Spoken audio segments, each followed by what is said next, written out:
All right, I'll call this meeting order at 6:00 p.m.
Bye. Thank you, and I choose to begin this meeting by recognizing that the Grand Prairie Public School Division is located on the Treaty 8 territory, the traditional and contemporary home of the Cree, Dene, and Métis people. We're privileged to have the opportunity to live, learn, and lead on this land and commit to see opportunities to embed reconciliation in our governance of the division. I'm also just going to read our universal guiding principles. So for the decisions and everything we say and do, we hold ourselves accountable and we'll ask, is it good for students? Will it build trust and good relationships? Will it help us improve? Is it a responsible thing to do? And are we being open, honest, and ethical? So with that being said, I'm looking for an adoption to the agenda. Is there anything to add or changes? I know we have an in-camera session. We do. And Trustee Ouellette, there was no meeting for professional development. Did you want to remove that from the agenda for this time? If we could, yeah. The meeting's on the 13th. So that is 3C. We'll just take that off of there. Looking for any other additions or need a motion to approve them? Vice Chair Cook. Any discussion? All in favor? Perfect. Okay. We also are looking at this time for any trustee self-declaration of a conflict of interest. If anyone has something they wanted to point out now, that would be a good time, or any other time in the meeting where it occurs to them. Seeing nothing. Business arising from the previous minutes, there was nothing. Thank you. Sorry, Chair. Oh yeah, I'm seeing it there. All right, thank you. Looking for a motion to approve the regular board meeting minutes from January 28th, 2025. Trustee Martin, thank you. Any discussion? All in favor? All right, now we're really happy to have a presentation from First Reading University. We welcome you both. I'll ask you to come up and introduce yourself in just a minute. As you know, you guys have been here before to present to us, and we always look forward to hearing about your journey and your story that you're willing to share with us. There is a part in our agenda at the end where if there's any motion arising from your presentation, it would be then. So feel free to come up and present. According to policy, you have 30 minutes. That's supposed to include discussion and questions. So feel free to use that time. 30, yeah. Oh. You don't have to take it all. Oh. The air just left the room. We will get you to use the microphone. It helps that to hear at this table. But please, welcome to the table. And we can just leave it there. Don't have to handle it back and forth. Perfect. Oh, great. Okay. Can we? Let's start with the. Let's start with the introduction. Please do. I'm Linda Side. I'm Rhonda Side. And we also have our principes in the room today. Our principal, Corinne Cruz, of course. So we're under extreme pressure. Extreme. We had earlier today I promise I'm not gonna use the whole 30 minutes. We had a check presentation today from Rotary Club of Grand Prairie, $50,000. And she asked us a little bit about the history, and we said, well, you know, back in day one, 2009, there was you, and there was the Grand Prairie Public School District. So we feel that you're alum. Like we're alum, and the Rotary clubs are alum. It's really, it's a partnership that has been invaluable. And I want to wish many, many children in the region very appreciative. We also think that pictures are worth about 1,000,000 words. So we'll run the video and probably speak over top of it, but I'll point out sort of what happens in the course of the 3-week program. I'm Maddie. Today I'm going to be telling you a story. Congratulations, today is your day. You're off to great places. You're off and away.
This was the first year since COVID that we had sort of a recovery in the number of students attending, which was sort of a surprise to me. I thought, you know, coming out of COVID, I thought we'd get a slingshot an avalanche of students who needed to be in the program. And that may have been the case. But I think there was fatigue, and you probably felt it in the classrooms. Everywhere there was fatigue from the students, from their families about any kind of program they just needed to play. So this last year, we got almost 200 signed up. We had maybe 7 or 8 who didn't make it to the program or through the first few days. But overall, 190 students, which is just about in the pocket where we're pretty happy. We've got enough room for 240 comfortably before we have to look at expanding again, or breaking the teachers into bits. But so we do still have a little room. That said, we don't ever put any kind of limit on how many we will accept. If there's a child who has a need and they fit within the criteria in some manner, we will take them. If it's 300 kids, we'll take them. We don't want the teachers to feel like they can't send a child because they've already given an allotment. That's nonsense. We are a different kind of organization than that. There is no limit to what we will accept for students. And I think therein lies the difference in that we are different. We are not institutionalized. If you remember when we first started and we'd gone, we had suggestions from people that were participating that we should go to the Department of Education. And when we got there, they said, stay the heck away from us. We will ruin this. You need to keep it at that level, grassroots level, where you are affecting change, you're responsive, you are agile enough that you can make those changes. If we say children who have a need, access shall not be denied, we mean it. And we will find a way. And I think that that part of that has to do with our absolute passion for it, but also a sprinkling more of a business attitude on that. It's like, well, okay, our jobs really are only to cheerlead for this, help to raise the money so that we can build greater citizens one day. And it seems it's kind of catchy. People are, we have so much buy-in, compared to those early days where we felt like we maybe were threatening the teachers and the educators, that this was a measure of them not really doing their job very well. And it has nothing to do with that at all. I mean, the dynamics, even in the last 5 years, so much disruption and tumultuous environment for these children and families and that sort of thing. And so you have to address this thing and evolve with those disruptions. And I think, we started out with grabbing resources from the districts, that sort of thing. And now we have this machine, which seems, it has nothing to do with us, that's for sure, but it has to do with the people that we have in place, like Helen and Corrine and Justina. Yeah, that they just have a way of, it seemed, when those children all arrived on that first day, it was like, what just happened here? They were off to their classrooms within moments of arriving. We could hardly do that on a Monday morning at the office. It was sweat. Nobody shows up on time. Today and it's Tuesday. But I think that the thing that makes it so successful is the way that it's set up and the way that it's designed to throw traditional classroom education on its ear through these center-based short programs where the children travel from one to the next, and they develop this this level of confidence that they may not have had when they arrived there. And as parents, there's only so many things we can give our children, and that is not arrogance, but self-confidence. And that is part of the gig. And I think that's also very successful. A part of what feeds that inside this program is the students who are in school together during the traditional school year are not in the same class here. Helen was very purposeful in setting it up so that if you were from this school, you weren't in a group with the kids from that school. So all the people that you're spending your next 3 weeks with don't know that you peed your pants in kindergarten. I mean, sort of those history things, so that you can find your own way. They can find their own wings, and they can learn how they need to learn, and they don't have all that sort of baggage that comes along with school. They get to start fresh and be whoever they are. And that's really been quite spectacular to watch, kids on the first day who won't let go of their mother, or they're crying in the corner, and they just get sort of gently brought along and shepherded, and because the teachers have some time, and with a one teacher and one aide for every 10 children, they have some room to do that. They have an ability to know the kids that are in front of them. It's not 20 kids, it's not 25 kids, it's 10 at a time. Very, very manageable with 2 adults in the room. Very manageable. And it makes a difference to the kids. There's an opportunity then to see how they learn, and what's going to feed them, what the stumbling block might be. I remember Helen saying we have no discipline problems here. There are no disciplinary issues, because nothing ever gets to turn into one. There's no time for it to happen. There's no space for it. It doesn't need to happen. This child's not doing all that well. Someone's with them. Say, what's going on? How are we going to make this work? It's a real privilege, I think, for the teachers and for the students to have this space, this great space to learn. And as Linda said, that's not really by our design. It's by design of these educational leaders that we have. We try and be the heart of it, and we are the community cheerleaders. Our job is to raise the money, to make sure that people know that it's happening, and to make sure that it's a community-based, community-funded operation, so that there's ownership throughout the community for this. And from you. And we thank you for your participation and your contributions. It's really, really important. It really helps us make sure that there's enough, that we can always say yes to whatever child needs to come through the door. Mm-hmm. And understanding that this comes at no cost at all to the families, that the investment that they have to make is to be there for the entire 3 weeks. You know, that Helen was very, very stringent about that, was that, you know, I think militant. she also said, I really don't care if little Joey has this label, this label, this label, this label. You know, the parents would phone pleading about all these things that made little Joey special, and she would just say, no preconceived notions about Joey. This is Reading University. It's not. We have no preconceived notions, no judgment, none of that sort of thing. And in that vein, by having the families not have to pay for any of this, it takes a strain off of a lot of families that otherwise wouldn't have been able to do that.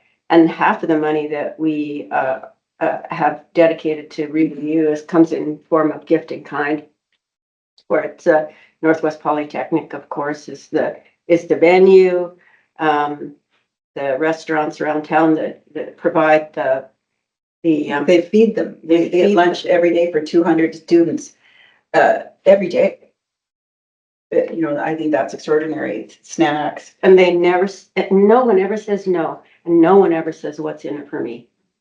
You know, when you go to look after sponsorship for other things, you know, where's my sign? Where's my T-shirt? Where's my name? Can I put my name on that bottle? Can we put our names on the kids' T-shirts? None of that. None of that. This is a donation, not a sponsorship. Yeah, we call them Friends of Reading University. So it really is.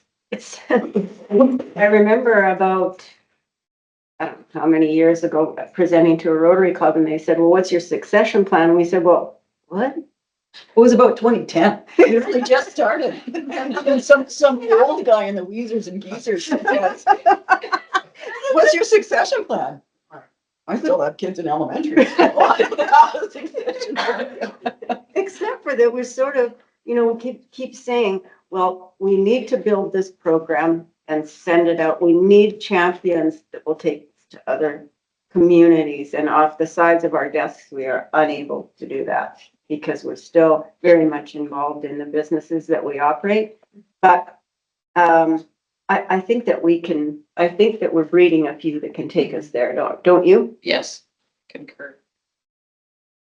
We're building them from inside. We are. Is how that's going to happen. Yes. You know, it starts with our master, Helen, who's been mentoring teachers for 30 years. And they're coming up through your ranks and they're coming into your school leadership. And they will come then as they get closer to a retirement age, whereas, that's a sweet spot for us. We want them. We want an experienced, dedicated, focused teacher. And those are they. So we're finding that succession is occurring sort of organically. Yes. Sure it is. Yeah. What have you got to add to that? Oh, I didn't know I was supposed to add, but I can add, because I do like to add. It's a problem we all have. We like to add. Thanks, Green. Just 3 times, I don't know what else to say. I really appreciate the champion piece that Rhonda and Linda do, and they are a huge, if you don't have them, you don't have Reading University. That's for sure. They're out there all the time and we communicate to our families and to our staff. Reading University is 365 days a year for the Side Sisters. It's not just 1 month a year, it's all the time out in the community. But just exactly what you're talking about, it's become a community, it's become a connection in the community because there's businesses and organizations that donate year after year because they really value that and they appreciate the vision that you've established, and they can see the merit for 200 children from our area, not just Grand Prairie Public, but from our area, and the value to that. So it continues to grow. I'm really appreciative of the opportunity, and the more that that I'm part of it and I understand the vision, we can work to ensure that kids have fun. That's really important. They have to have fun. It's 3 weeks of their time in July. But we want to also ensure that in those 3 weeks that we are very intentional and very explicit in helping just to narrow a little bit the lagging skills that they have, and how can we just narrow that a little bit and certainly give them that that confidence that they are going to continue to learn and they will learn. And here's some new ways to do that. And here's some new strategies. And we see that growth within them. And that's really, I see that more and more that I'm involved with that. And I'm really appreciative of that opportunity. And it is really amazing. Like, you're taking 200 children that have nothing to do with the college. Some of them have never been there before. They're in a very large space, and in a very quick amount of time, they assimilate themselves to this new environment. It is really amazing. They're not just walking into a school, and schools kind of always look the same. They're walking into this monstrous building with all these adults, and we're asking parents to trust us for 3 weeks, of which they don't know most of us. And within a short amount of time, the kids are organized, they're ready to roll, and they're ready to learn, and they're very engaged. And it happens very, very quickly. Mm-hmm. And it's because the people that are with them every day, they know how to build relationships really quickly. We have great educators from all 3 of our divisions, and we're really grateful that those people come equipped with those skills, and they know that there's a high sense of urgency. We have 15 days with kids, that's all we have. And we have to very quickly form relationships to engage them in their learning. And so it's really quite remarkable. Like, it's quite amazing. Mm-hmm. Effective. Yeah, it's very effective. We're not wasting our time. We're not wasting the children's time. Exactly. By the end, by graduation day, you can watch them take their parents around and go, this is where I do this. This is my college, my university. This is my campus. Oh, you need the washroom. I'll walk you there. Yeah. Whatever, they own it. And it's the whole process they own. It's quite remarkable. And the bookstore, I don't want to overlook that. In many cases, that's the first book they'll buy. That's their first experience buying a book. These are 8 and 9-year-olds. Yeah.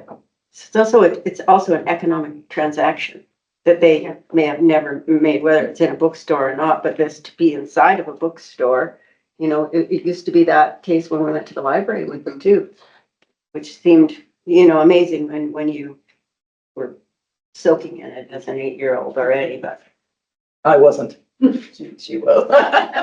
So that's clear. Anyway, I don't know if you have any questions about how we vet our educators or How we do it, why we do it. That's fair. Looking for any clarifying questions or anything from the board. Trustee Buzia? I don't know you very well, so I'm wondering about your backgrounds. Are you retired teachers? Oh, no. the retirement thing is a bit of a sore spot for us. Because you know, We're remember not that allowed. old, Freedom 55 thing? We used to joke, oh, it'll be 65. And then Dad surpassed 65 and he still wasn't retired. And we worked together and with her father. And when he passed to 85 and he wasn't leaving, it's like, All dreams of that sort of went up in smoke, and so they continued. You know, we're very active in the business community and across Alberta and British Columbia, and so no. But we did have a mom who fell asleep reading to us every night as children. All six of us were read to and encouraged to read, and came from yeah, a love of it.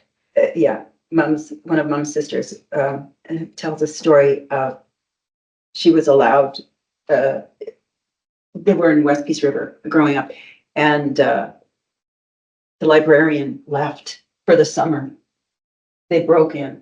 They broke in to the library to get the books. I mean, they tidied up, relocked the doors and got out again. But that was their plan for the summer was, you know, that's sort of our history. That's what we come from, people who appreciated and respected what a book was about. Not enough to not break into the library, but.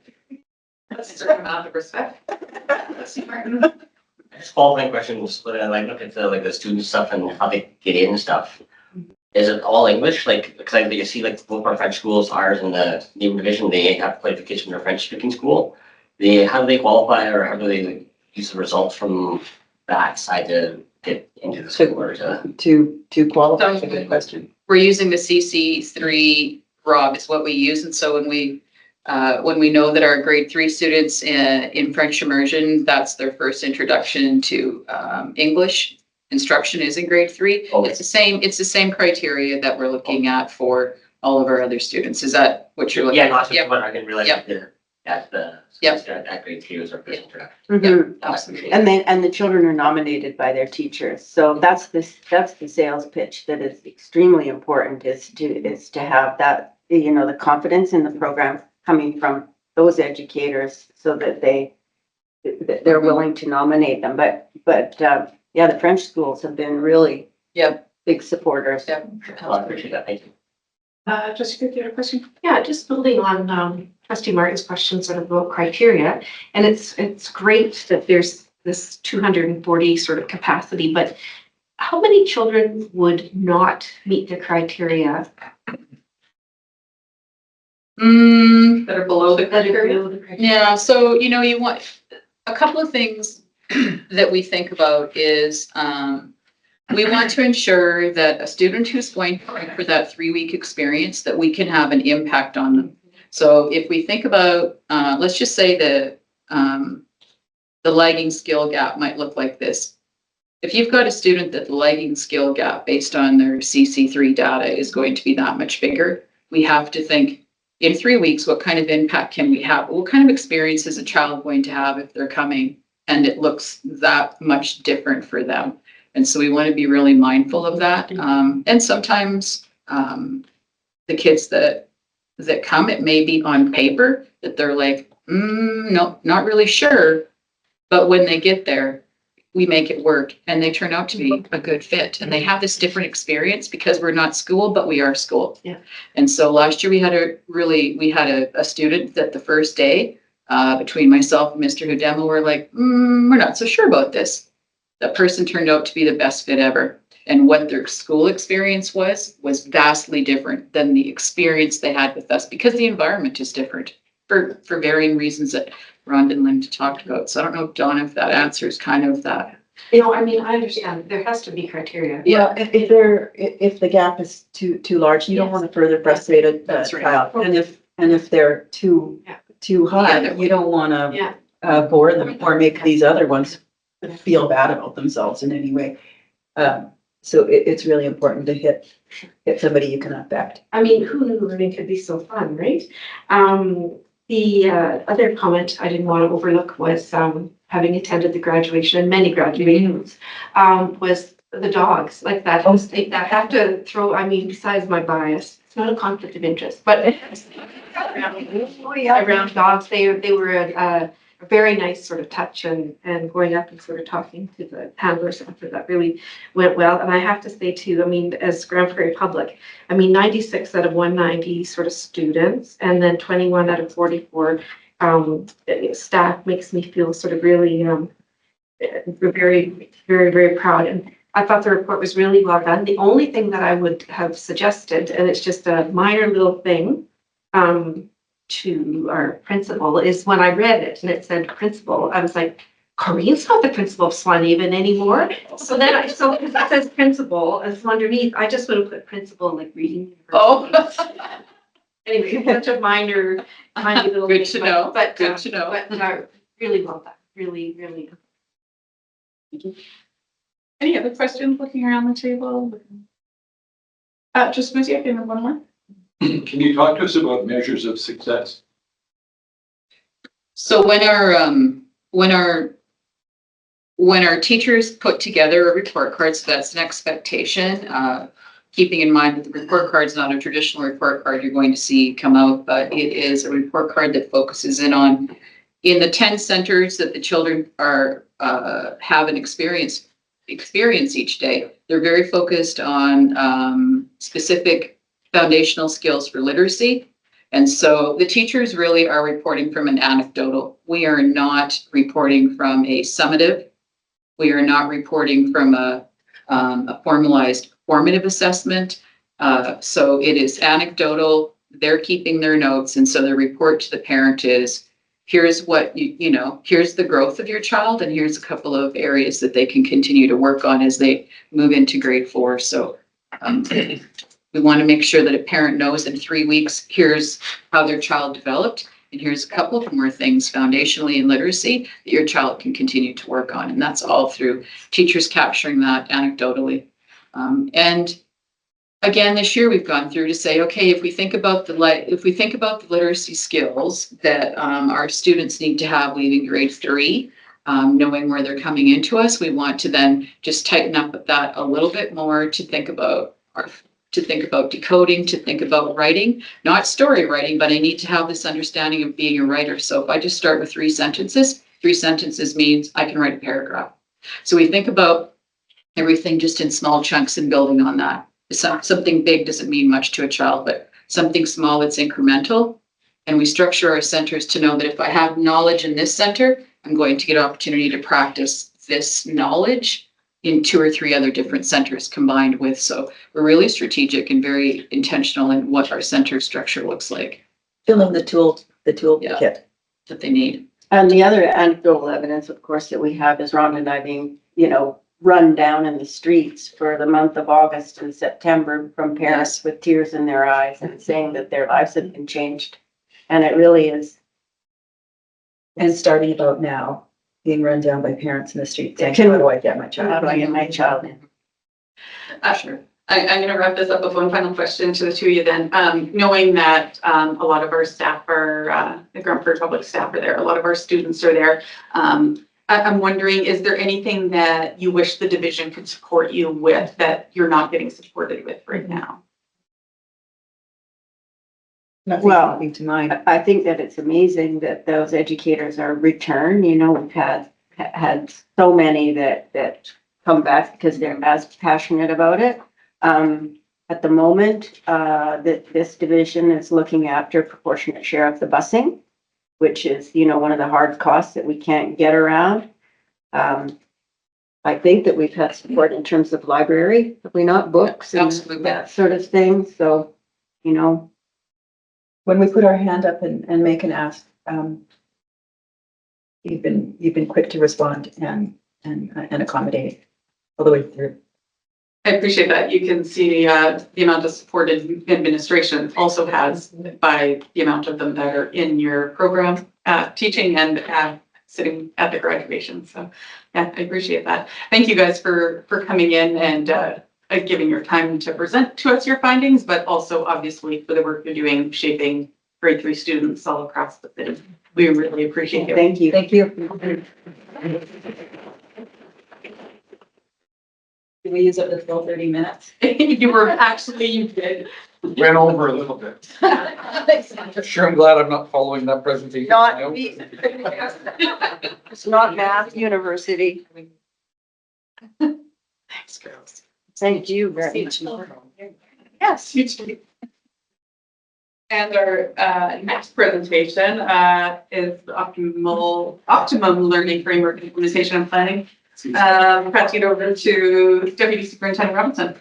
I'll let Corinne pass out the documents there. So it's my pleasure to reintroduce Director Corinne Cruz and Nancy Gorgachev, who have been here already this year talking about different things. Topic tonight is the optimum learning framework. The topic itself is not new to you. I was thinking about this as I was preparing to introduce it, that you've been along for the journey of developing the optimum learning framework. So tonight's really less about what the optimum learning framework is and more about what it's become over the last few years. You'll hear Sandy and myself reference a Canadian researcher whose last name is Leithwood, Kenneth Leithwood. And one of his bits of research has been focused on high performing school jurisdictions. And he looks at school jurisdictions that are determined to be high performing and says, what do they have in common? And he has a variety of different things that he identifies as common practices that contribute to a school division being high performing when it comes to governance and those sorts of things. And one of the things he talks about is really a framework for instruction being commonly understood among teachers. And he refers to it as an instructional guidance system. When we're talking about an instructional guidance system, we're talking about something like the optimum learning framework that provides common understanding and expectations for practice in the document. You've got a copy in front of you. It's not, it's still draft. It'll always be in draft and always be a living document. It's not the final print version. You've got the almost perfect version, but there are still a few typos and a couple other corrections to make in there, but it is 99.9% locked in as it'll look. I encourage you when you're done the presentation and you're going home tonight, and you're looking for something more to engage with, to read Sandy's opening remarks on the front page. He's serious. Were you serious? I am serious. Oh. Because I knew that. I think that's an editorialization on me more than anything else. I mean that because Sandy does a really good job succinctly of capturing the purpose of an instructional guidance system. The optimal learning framework is intended not to direct practice, but to provide a launching point for collaborative conversations about good teaching practice. So Corinne is going to be in the lead-off position, Director Cruz, really talking about the OLF and what we've learned along the way through the implementation of the optimum learning framework. And then Nancy's going to follow up really with how it became actioned in a way that I think shows the future of how it will continue to evolve. So the optimal learning framework, and then we have a companion document about planning that comes alongside of comes from the optimum learning framework and really is the application of it in teacher practice. So as always, any questions you have, please along the way ask those questions, and I'll turn it over to the team. Thanks, James. We appreciate that.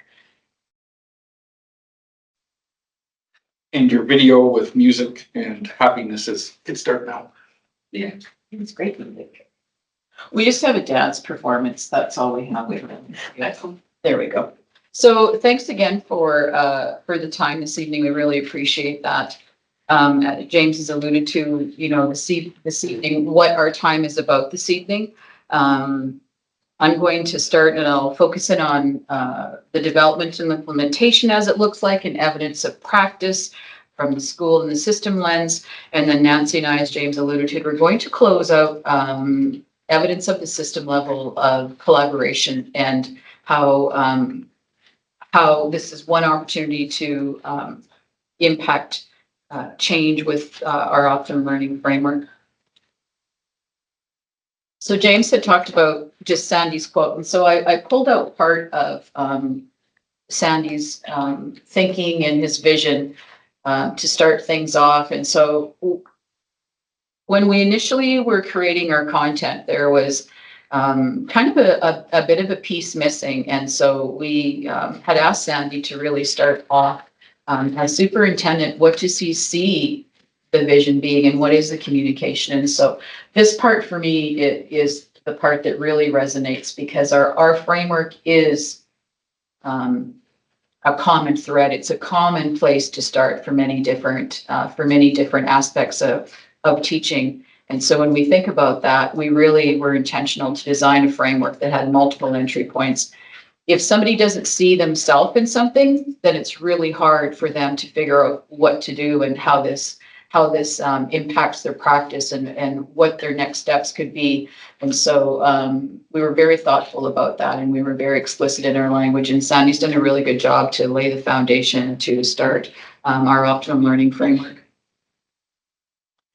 When you think back to when the professional standards came out in 2018, and knowing that I still believe, Sandy and James, correct me if I'm wrong, Nancy, that we are the only province that continues to have 3 professional standards. We are one of 2 or 3 jurisdictions in the world that have a collection of nested practice standards for classroom teachers, school leaders, and system leaders. That's how rare this is. So when you're thinking about those professional practice standards rolling out, and the common interconnectedness of them is to ensure that there's optimum learning for every student. What did that really mean? And what was that going to look like for our organization? And that is, again, a common thread that we have as superintendent, as school and system leaders, and as teachers. We all have a responsibility to play to ensure this optimum learning for every student. But what does that look like? It can be a lot of different things to a lot of different people. And so our lens was, well, it's going to be about teaching. That's the business that we're in. A couple of opportunities I've had from other divisions in the province, they've taken a look from a holistic approach. And that's where they are in the context of their division. And that makes sense for them. And that's great. For us, our context was going to be about teaching. And then even thinking about what are those even smaller pieces about that? Well, as teachers, plan and we assess and we instruct. That's what we do. And our common thread there is through the curriculum. That's what we do simplistically, but in a very complex way, in a very complex organization. So those pieces really made sense. And when we have an opportunity, which we take all of the time, we ensure as system people and our school leaders do that we bring this foundational understanding back all of the time. It is all of our responsibilities to ensure optimum learning for every student. And in Grand Prairie Public, this is our expectation, and this is how we've defined that. Having that understanding means that we align and we are closer to consistency of varying parts of practice, which means we are getting closer to having equity for all of our children. So when we think about it in that context, again, we're striving to get to consistency, which can be a lot of different things. And so this framework, again, helps us with that. This slide just goes back and really captures the development and implementation from year 1 to where we are now. I think it's always really important to know, and James alluded to it in his introduction, that although the document's 99.9% done, it's static in a way. We have to leave it in its form right now with its content to implement it. And then we have to gather our evidence to know, okay, when do we need to evolve some more and when do we need to shift some more? But we need to leave it static. We need to implement it. We need to work with it to know where do we need to do some shifting and where do we need to do some adjusting. So for now, we're done, knowing that 2 years from now, the conversation might look a little bit different. So it's pretty done, but you can see the development of it. And when I'm in that development stage, I'm really, really appreciative that our division had structures in place. And if we didn't have a structure, we figured out how to put that structure in place to have this collaborative nature so that you're bringing people together. You're hearing what they're saying. We're having this alignment come together. And what I really appreciated is we didn't need to wait before we started to implement. We didn't have to say, no, the product's not done yet, so we can't start. When we had some content and we had some willingness, we're like, okay, now we're starting to implement. And what is that going to look like? And we as system people had to figure out what that was going to look like. So I appreciate the pace by which we went. I think it's sometimes very easy in education to always create a document. And then we just hope that that works because a document tells us everything. And so we were very purposeful in how we implemented. We were very purposeful and very strategic in how we collaborated and the content that we developed. Can I add one little piece? Yeah, for sure. But if you think about it, like the implementation of the optimal learning framework wasn't something that waited for the completion of the framework to start talking about implementation. It was one of those build, implement, refine, continue to build. And so you'll see in that timeline that Green had on the previous screen that sections 1 and 2 were created and then started school implementation, talking about it as a product. Does this make sense? Right? That was the feedback loop that we were engaged in as we were developing 3. So it really is a story of progressively implementing something while it's being developed. And I think that's a strength of the document as well. For sure. And it was really interesting. Very early on, we were quite focused on skills and behaviors for the teacher and the leader. We were very focused on that. But it was probably near the end of the first year, we could already see that that was not going to be a pathway that made sense. And we got bogged down in trying to make sure we had this really direct connection to TQS, LQS, and SLQS, and that bogged us down. And so we had to step back a little bit and go, okay, we need to rethink this because we're not getting the content that's going to be valuable to somebody. They don't need to come here to see what's in TQS, LQS, and SLQS. That doesn't even make sense. So that was good learning for us to step back and go, okay, we need to rethink our vision and we need to rethink what we want this to be for people and how they can see themselves in this work and jump in at any point in the framework, identify where they're at and go, okay, now I have some understanding. I need some more knowledge. Now I'm going to carry on. This slide talks about what we've learned when we think about a division-wide framework. This, of course, was the first time I had led anything of this nature. And so it was a really exciting opportunity. And I had to do a lot of learning along the way. And when I go back and think about things, or I'm in a conversation with James or Nancy or Sandy, these are the elements that resonate with me. So I'm not going to read them all, but I want to highlight a couple of them. The really critical piece, again, is that a framework of this nature, as we've defined it, really does build collective capacity and that collective efficacy, because now we have more of a common understanding. We have foundational language and we've identified expectations. So we're going in the right direction, and I can see that that was critically important when we develop. If you think about the work we're going to continue to do, the other part that I really appreciate is just how it provided opportunity for, say, Nancy, the teacher leads in Nancy's department and the teacher leads in my department to now have this common thread.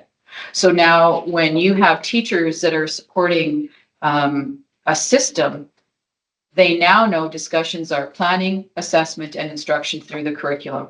So when you're implementing something, that is our entry point. I'm not at one school having a conversation that has no connection to another school because the entry point is a very linear fashion for them. So it provides this common understanding. And I can't stress enough these common entry points for people that they can see themselves. So if Nancy's team is supporting a teacher, it's where are you at? You're focused on planning. Okay, well, let's dig into planning. It's not specific, something very micro or specific that 3 other people can't be part of that collaboration, or Nancy's team has to do some adjusting. Yeah, sorry. You betcha. So is that when you talk about the linear, when you talk about process, is it always planning and then assessment and then the teaching and evaluation, or can it be assessing and planning? Like, is it that? Or can it be 3 things at one time? You betcha. It can be. So sometimes, not sometimes, some of our schools have started with planning at the long range level. So I have to have this roadmap. If I'm teaching grade 7 and I'm thinking about math, If I'm starting here in September, what's my roadmap to get the children here by the end of June? And I have to revisit this roadmap, but I also have to have elements in a map. I have to have my resources. I have to have my assessment tools in there. And I have to make sure that I'm hitting the learning outcomes. And then I need to go a little bit smaller because now I'm going to look at a unit plan or a concept. And so now I need to unravel it that way. And now I just get tighter and tighter and tighter. So that's how some schools have approached it. Other schools are starting with assessment because that's where they are in their journey. And they want to make it natural and keep that flow going. And then how do I embed planning? And what does instruction look like? So it's just, that's a good question to ask because it isn't this one or the other, or sometimes it is. It's continuous. It's just, you're constantly revisiting. The consistent language, I didn't appreciate how impactful that was until you are in conversations with multiple different people. And my idea of something is not the same as somebody else's. And so just the fact that when you're in a conversation with somebody, you can take a reference and go, just for clarity, are you meaning this? Oh, okay, because in our division, this is our understanding. So just that is critically important. And I don't think I realized how important that was until you're in collaborative conversations or you're focused on something and there's 7 people and there's 3 different understandings of something. Yes. Can you give an example of what like some of that terminology would be that people understand differently previously? Here's a really good one that we spent a lot of time on. If you head to page, if you go to the instructions section, if you go to page 23, and you look at the graphic that has differentiation, scaffolding, spiraling, and chunking. I'm going to take spiraling, for example. Spiraling for some people can mean I introduce a concept on Monday and I just simply revisit it Tuesday, Wednesday, Thursday, Friday. So all I'm going to do is I just revisit it. And when I revisit that, that means an adult remembers something. That's all it does. But if you have a deeper understanding of spiraling where I start with my concept and I give you some knowledge, and then Tuesday when I revisit it, I'm going to revisit that knowledge, but I'm going to add a bit more onto it and have you demonstrate in a different way. Now I'm creating this opportunity for you to actually build on your knowledge, which is going to lead to deeper understanding. So spiraling doesn't just mean I tell you the same thing 5 days in a row. That's a strategy sometimes, if that's what somebody needs. But that whole notion of spiraling, I don't know how long we spent on that, Chris. And it was a really good conversation. Because we in that? So, sorry, the we in that is school leaders and system leaders. So when we're in small groups and we're collaborating and we're deciding what we want, spent a lot of time on this graphic because each of these terms meant something different to different people. And so we said, we need to align our thinking because these are really important methodologies that we need to understand. Are these terms not, I guess, like universally understood to mean the same thing in education? Like when you learned it in university or in education research or anything? No. Interesting. No. Is that fair? I don't want to say no, like That's in a harsh, like no, but no. Not Generally, broadly. Yes. But not with the specificity That's right. and that That's a good way to understanding. put it. Yes. Yep. Yeah. what we've said in this case is here's what we agree this means. Yes, that's a good way to put it, James. Absolutely. The other part that's really important to note in this one, and it's interesting that the word differentiation was a word that is and was used all of the time, but it meant for some people scaffolding or chunking or spiraling, but they used the term differentiation all of the time to mean 4 different things. I differentiate for a student. I don't doubt that you do. Let's pull that apart because what does that really look like? So this was a really impactful, like figuring out and coming to this common understanding, right? So it was really good. And the fact that we now have a umbrella framework that we can now fit anything underneath is really important. So when I say anything, our report card, elementary report card, the work we did last year, fits under optimum learning framework because now we have clear expectations that guided our work. The literacy and numeracy frameworks that are being developed and the companion document that Nancy's going to speak to. So we have an umbrella that we can fit other documents and work moving forward. The next slide, I want to just point out a couple of parts. Is it was really important that as system leaders, here's our evidence of practice as we support this implementation, recognizing that not every school is starting at the same point and they're not all going to finish at the same point, and that is okay. But it is our job as system people to be explicit and to help them move along where their schools are at. Again, it's very important to recognize that there is really strong practice in our division, and this doesn't allude to the fact other than now we are bringing to that consistency. So that's really important to always keep in the forefront, that there is really strong practice, teacher practice in our division and leadership practice. Now we just have more common understanding of expectations.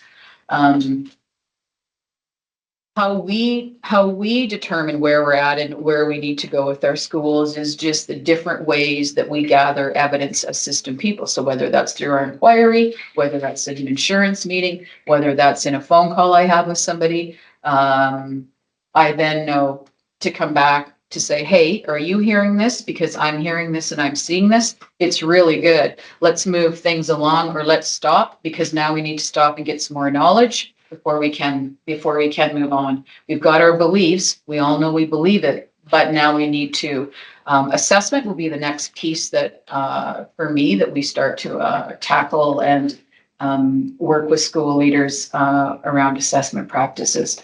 And again, this allows us as directors of schools to meet the school where they're at.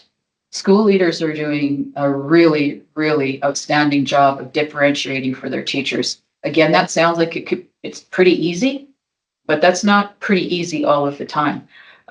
You really have to plan in a very purposeful way, and you really have to have the right kind of evidence. So as school leaders are differentiating for their teachers, we are then able to do the same to support our school leaders. And I chose just some evidence that demonstrates where schools are at. This isn't all of our schools, but these are just some of the ones I wanted to highlight. So, for example, GP Christian and Derek Taylor. So if you looked at GP Christian's school plan and Derek Taylor's school plan, they have a very specific strategies around assessment practices. So what those two schools are doing is, why would we recreate the wheel on assessment? Let's work with the 5 components that are Optimum Learning Framework. That's the work we're leading with our teachers. But what is it about each of these components? So we haven't necessarily given the specificity, but that's where they see the natural connection. So for example, a school like GP Christian is really working on triangulation of data with their teachers. And so they have this as their entry point for their teachers to bring common understanding. And then what is it that their staff, that their teachers need? Derek Taylor is focused in on assessment, but in a bit of a different lens through writing. And so what does that consistency of practice for teachers mean? So by developing a school-wide write that Derek Taylor, I think they alluded to that in their assurance meeting with you. How do we help teachers to have consistency in marking, consistency in expectation, so that as children travel through Derek Taylor School, it's pretty predictable what a 1, 2, 3, 4 looks like. It's pretty predictable how I'm going to get feedback as a learner to support my understanding in writing. And so that's the very heavy lifting. That's just a couple of examples. Bridge Network making that commitment to, and Nancy can speak to that a bit more.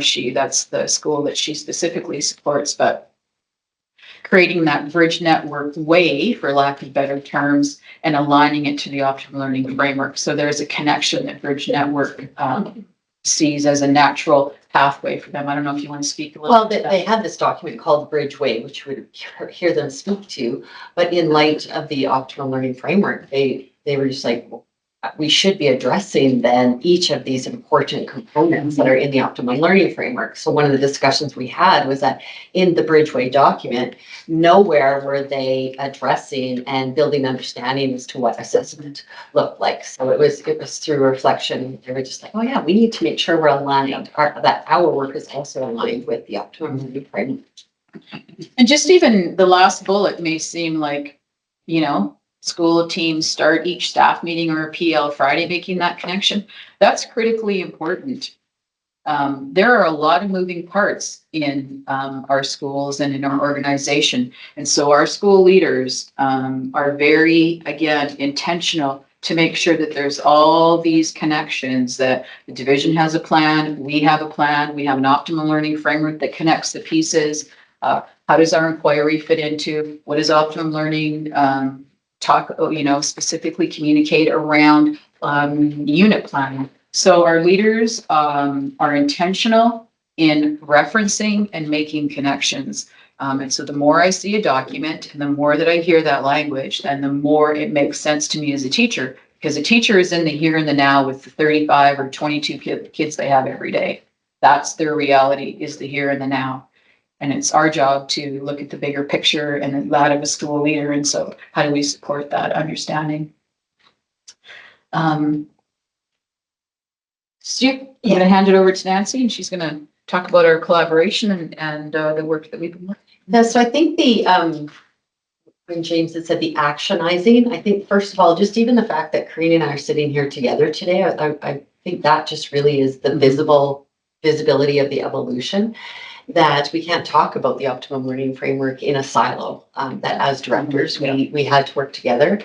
And I continue to say it's because we want optimal learning for all. I'm a little bit of a hung up on those two little words. I think that's really important. But as if you go back to, or if you think back to the slide, talking about as this has been rolling out and the years, it's a couple of years ago, as Corinne shared earlier as well. I'm working with my team, and typically the staff involved with inclusive learning, they get called in to help with like a student learning issue or a student that has needs, and my team would go in and work with the teacher on that. Korean's teaching and learning people would get called in. Oh, there's new curriculum, or this teacher's new. They need help looking at this curriculum. So her people would go there.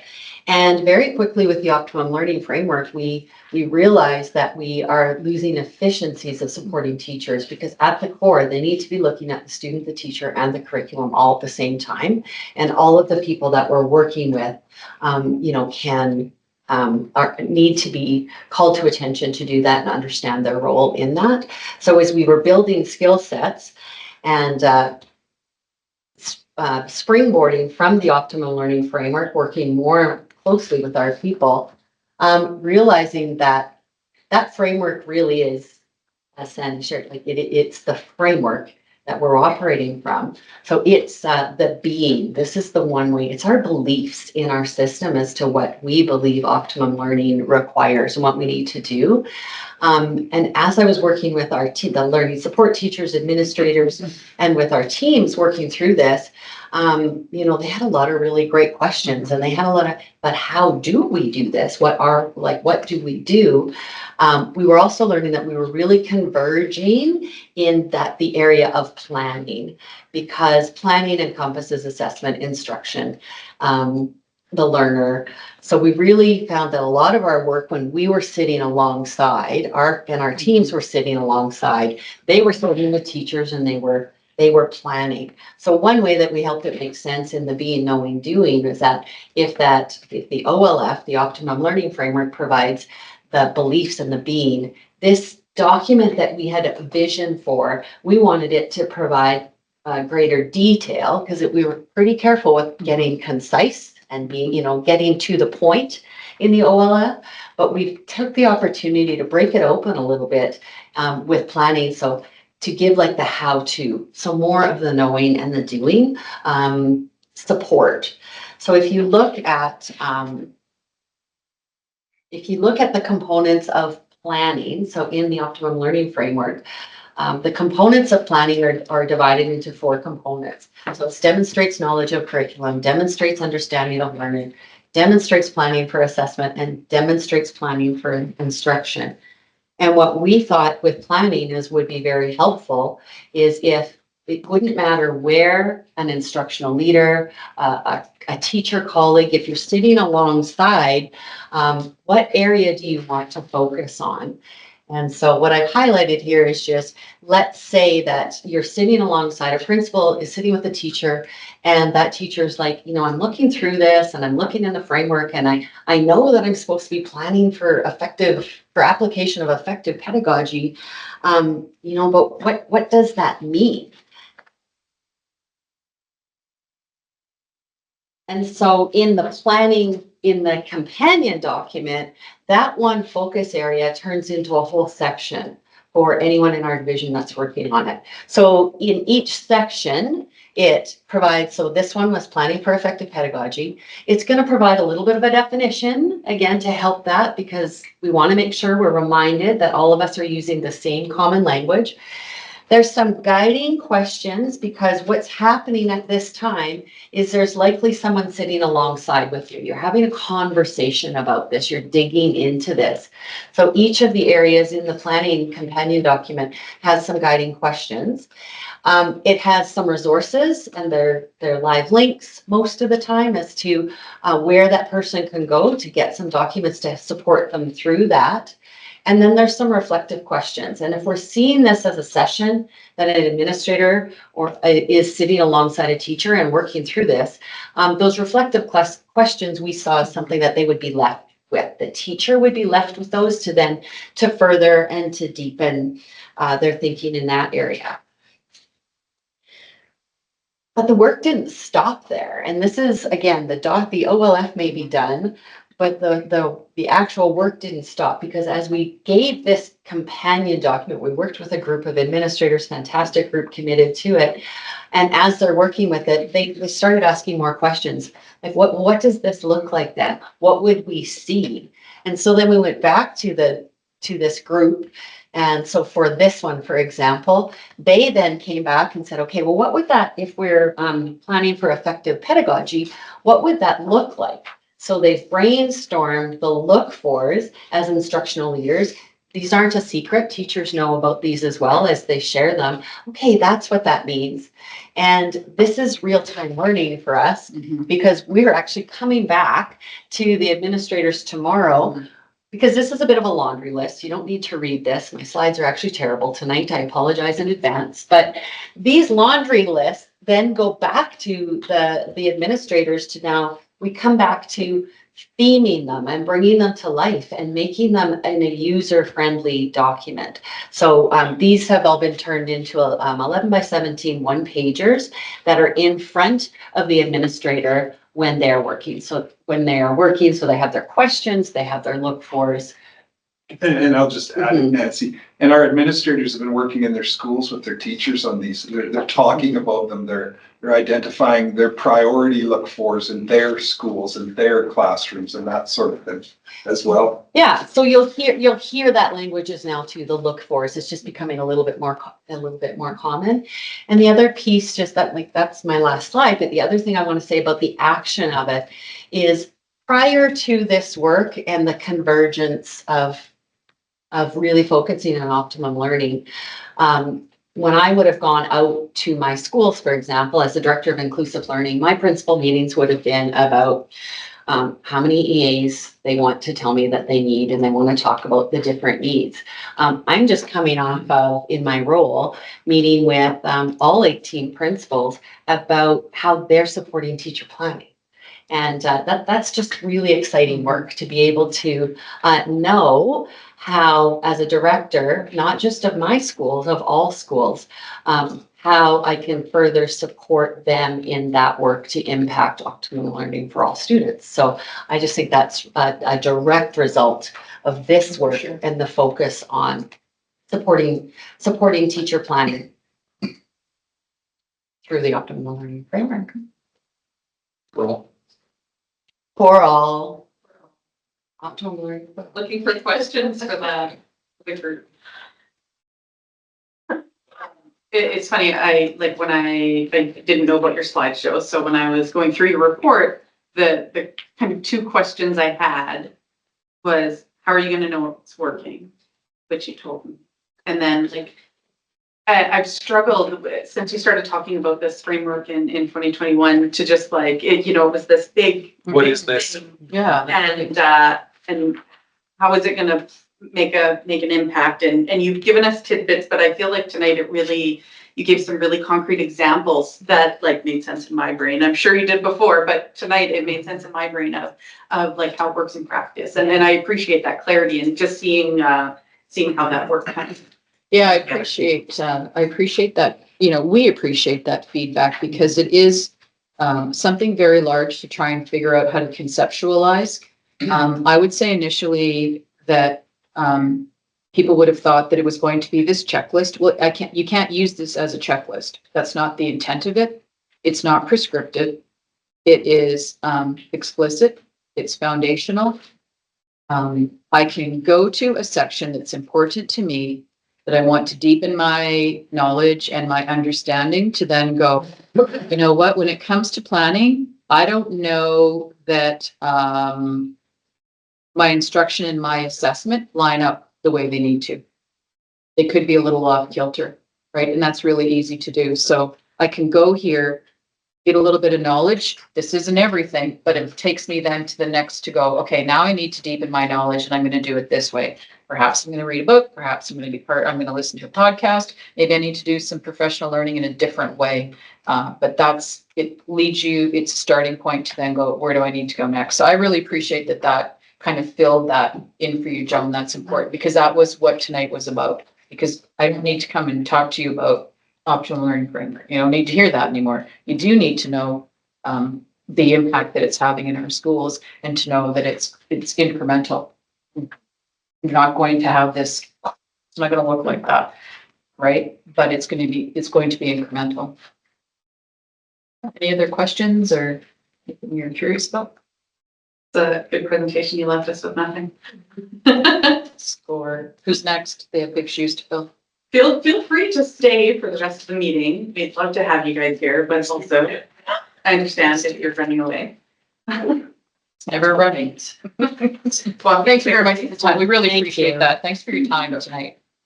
Yeah, sure. Moving on to committee reports. We had the first 2 days of a bunch of assurance meetings.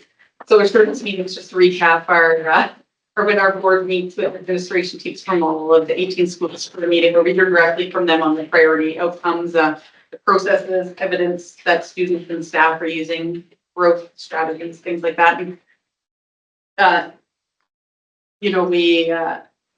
assurance meetings are prioritized by our board. It's a significant time commitment for all of us, but I think the priority that we give them is because it's a specific strategy we use to support our governance role. And it also helps us understanding in those day-to-day operations that support student achievement. And it's important, obviously, to us, and that's why we prioritize it. But the timing of these assurance meetings, so we held them for Derek Taylor, Grand Prairie Christian, Ivy Macklin, Riverstone, Alexander Forbes, Crystal Park, Aspen Grove, Parkside, Swanhaven, Roy Bickle, Hillside, and Avondale since our last meeting. And the timing of it right before our budget priorities is obviously a great alignment for the board to kind of ensure our understanding. So looking at my colleagues, is there anything I'm missing on the assurance meeting topic?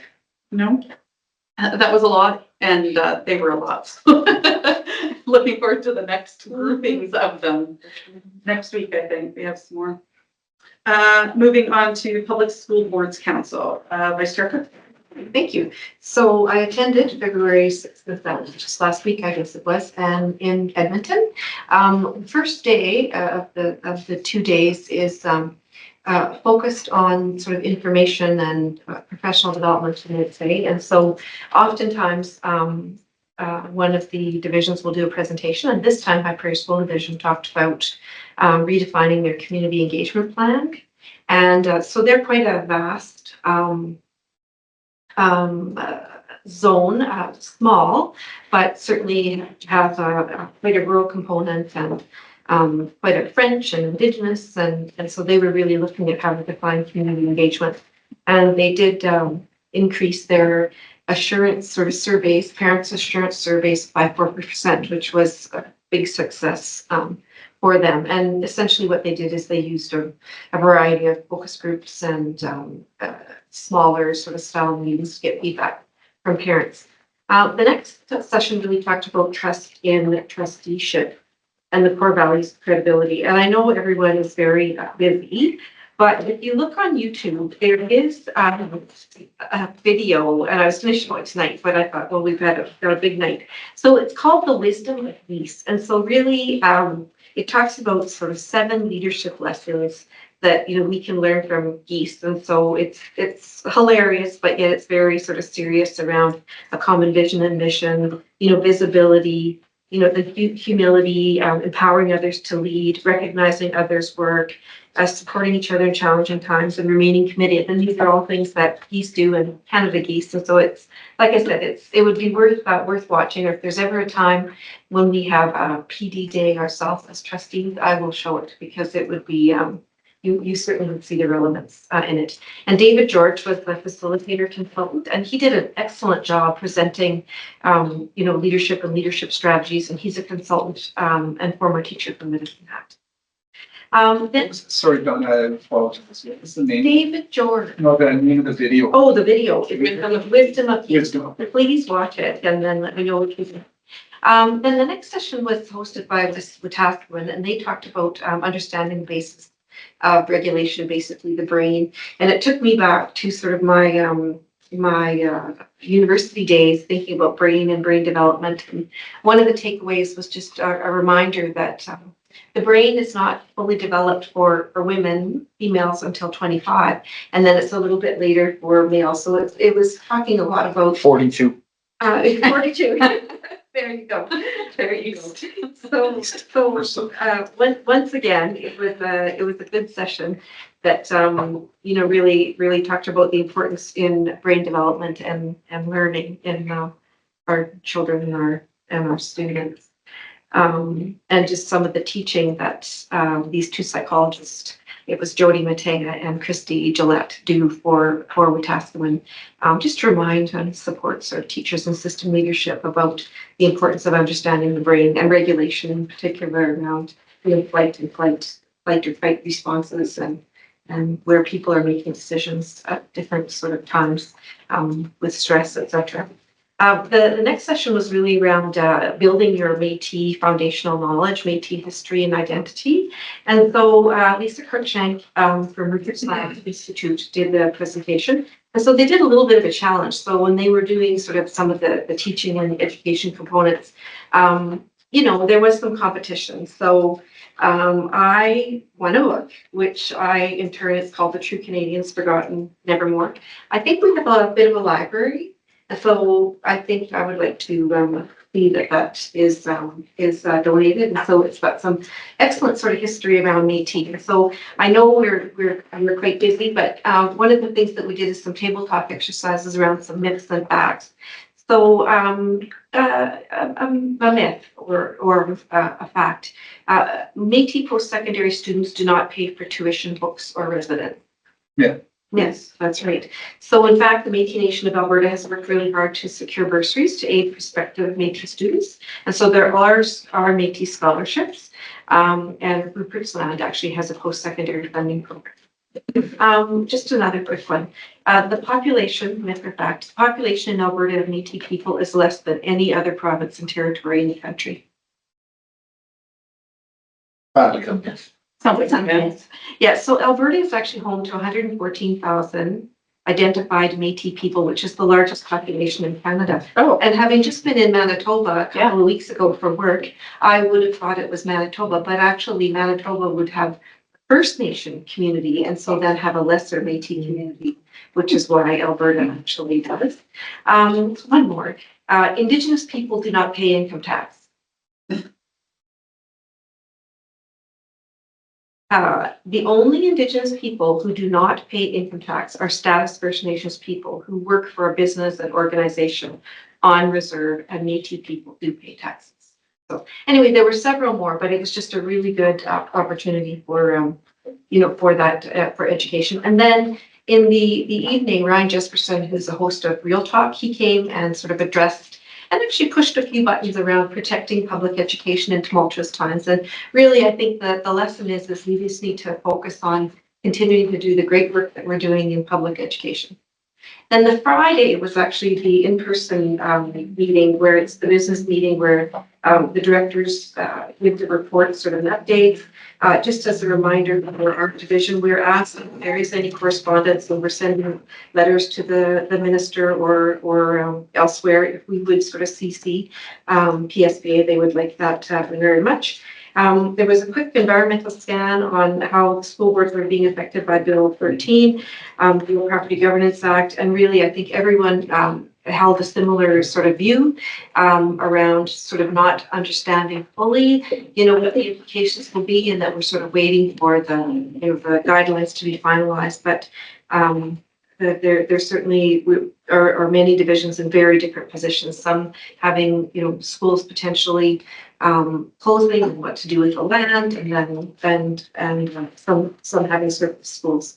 So yeah, that was really sort of the 2 days. And there is going to be a satisfaction survey that PSBA will be forwarding to this. And then the other thing too is just annual reports for us for information. If you'd like a copy of the annual report, I will just keep it up front. And it just sort of includes, mission, vision, values of PSBC and the work that's being done. And there certainly are consultants in PSBA as well that we can leverage as divisions if we want, but you're more than welcome to have a copy of that. And that is my pleasure. Any questions on the highlights from the PFBC meeting? We appreciate you. Oh, Just not a question, just a comment. You talked about donating the, what we typically do is we distribute them to school libraries. Oh, That's okay. So we'll bring it down tomorrow morning with all the principals. Yeah, sure, wherever it should go. Sure, Thank you. no problem. Let them wrestle Yes. over it. Yeah, anyways, we appreciate your commitment to PFBC and representing our board on that, because I understand it's a time commitment. Good highlight. For policy 2, roll the board, Vice Chair.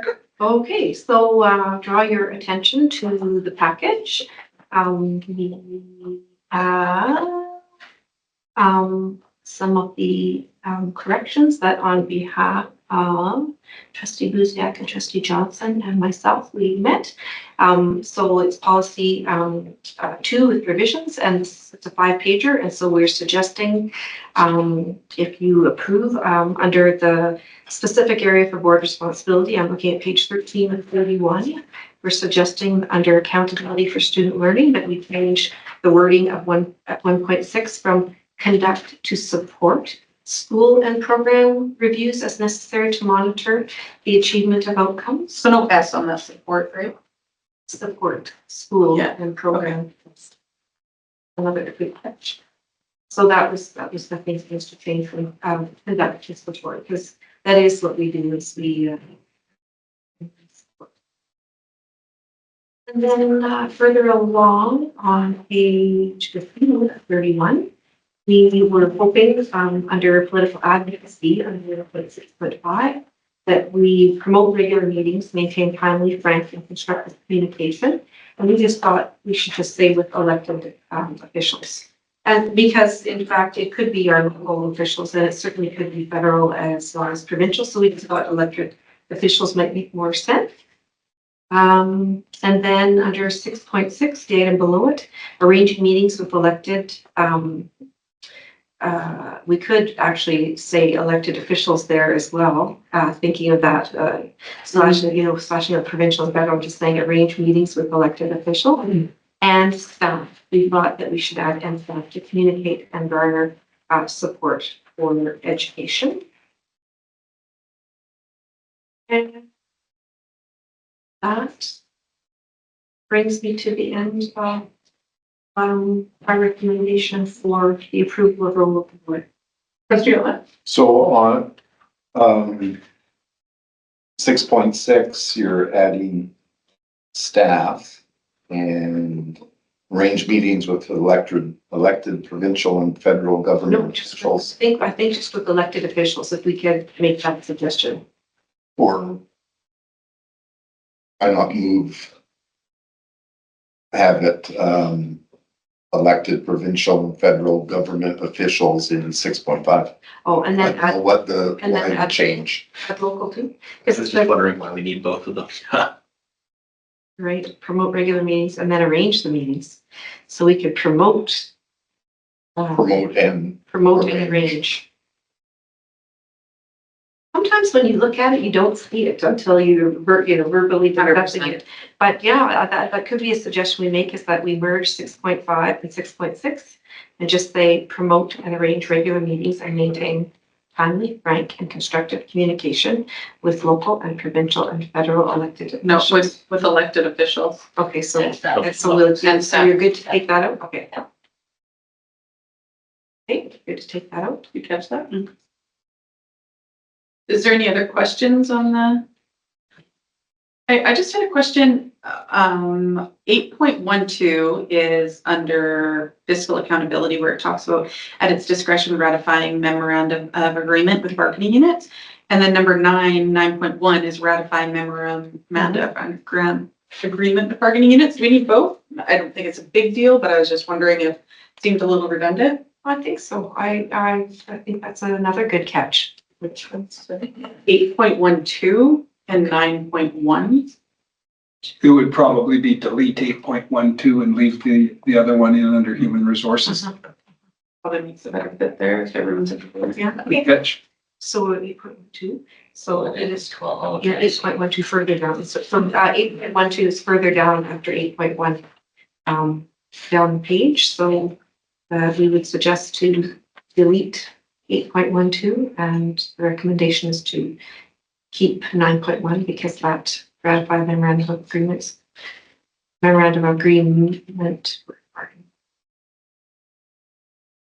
Any other points? No, looking for a motion then? Yes, I can make that motion.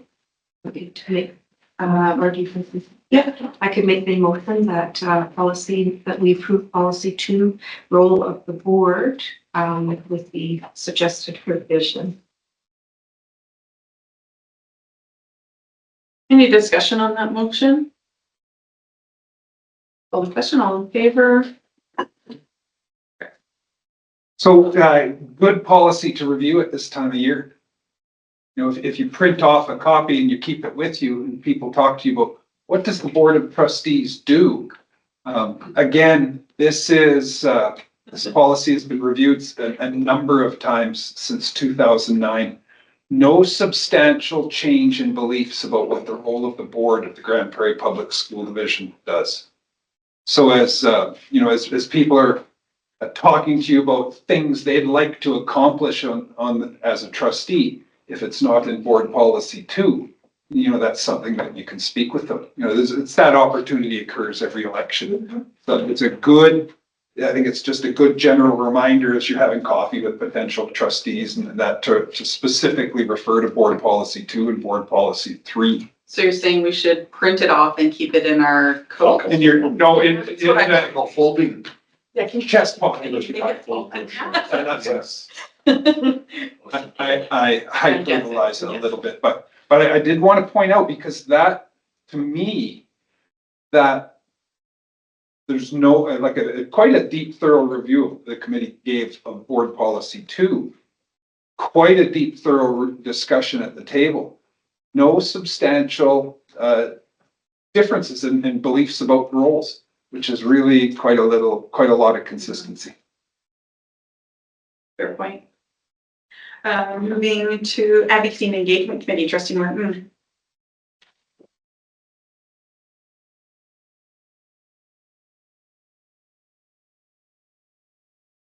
It's printed. Yeah, we had a meeting today, went over just, meetings we had with council. And just about what it looks like for the dome, and looked at the essentially agenda for the next local councils. There'll be a minutes in the next meeting package. Nothing really of big action for now. Any questions? Thanks, sir. I'm not sure who's reporting on trustee student advisory committee. Smile if you need. Okay, so on behalf of Trustee Olet and Trustee Martin, I want to share with you my report.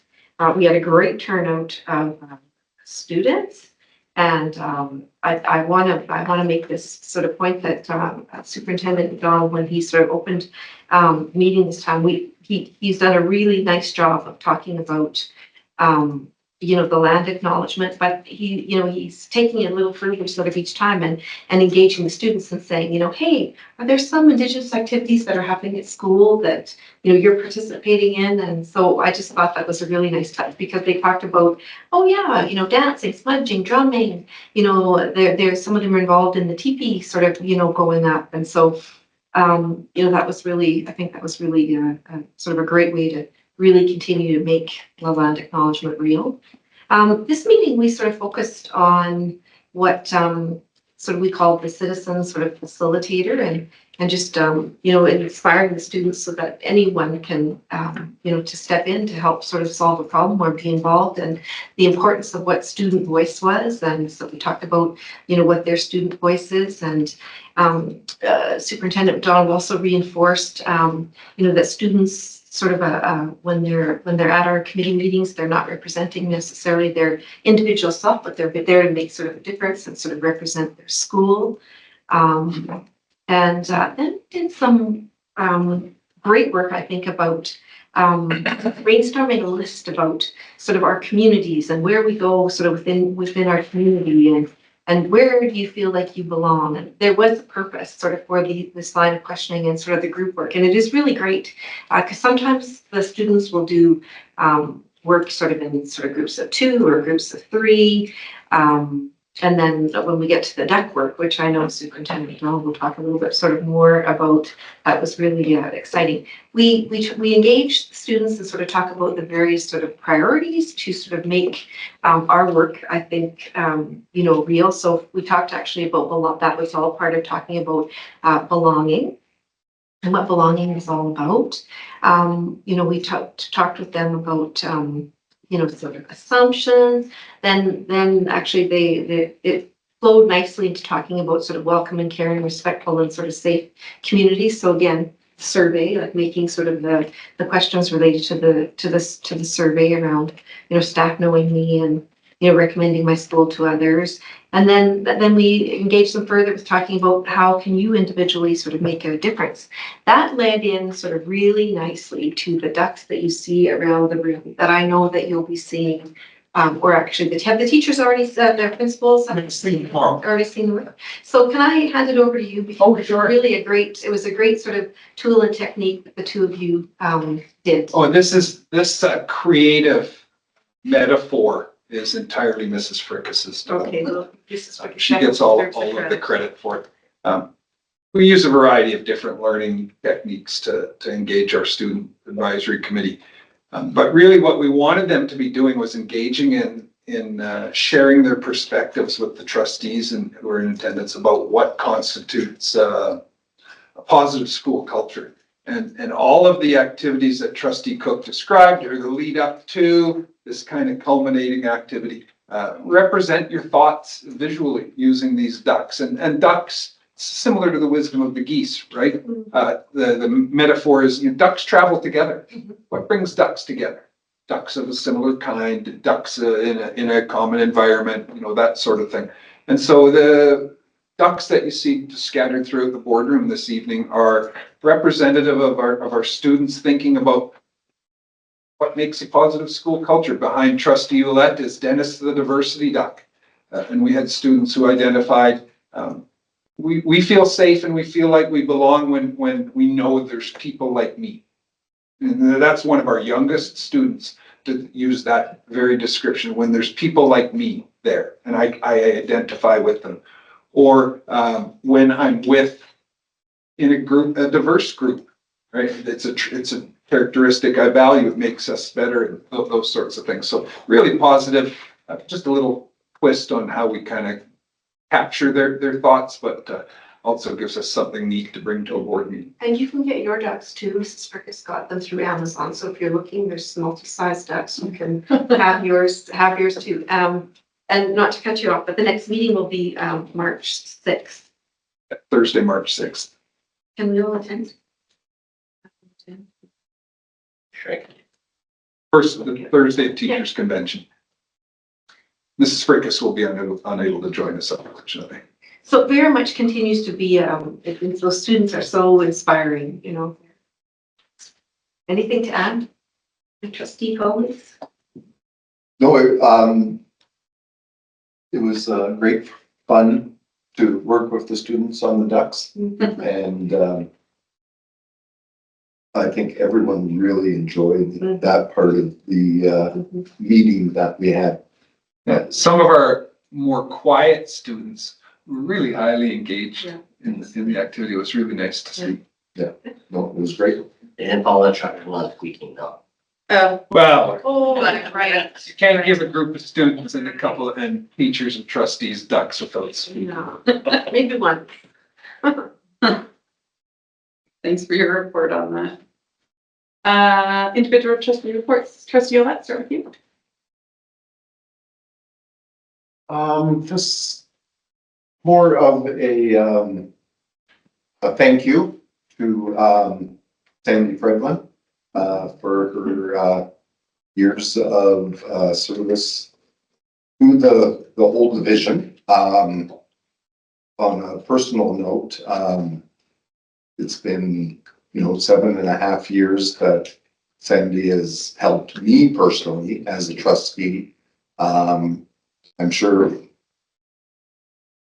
every time a new trustee comes in, she goes, "Oh my God, what am I gonna do with this person?" And I'm sure 7.5 years ago, when I first became a trustee, Sandy was so beneficial to me becoming a trustee and a better trustee as the years went on. So thank you so much, and your dedication, your sense of humor. Well, who can top that now? Well, Joan told me to go first. I did. So it's been a pleasure to work with you. And your reminders, email reminders, and personal notes and everything. So it's been a great pleasure. So thank you. Chris? Yes, that's pretty okay.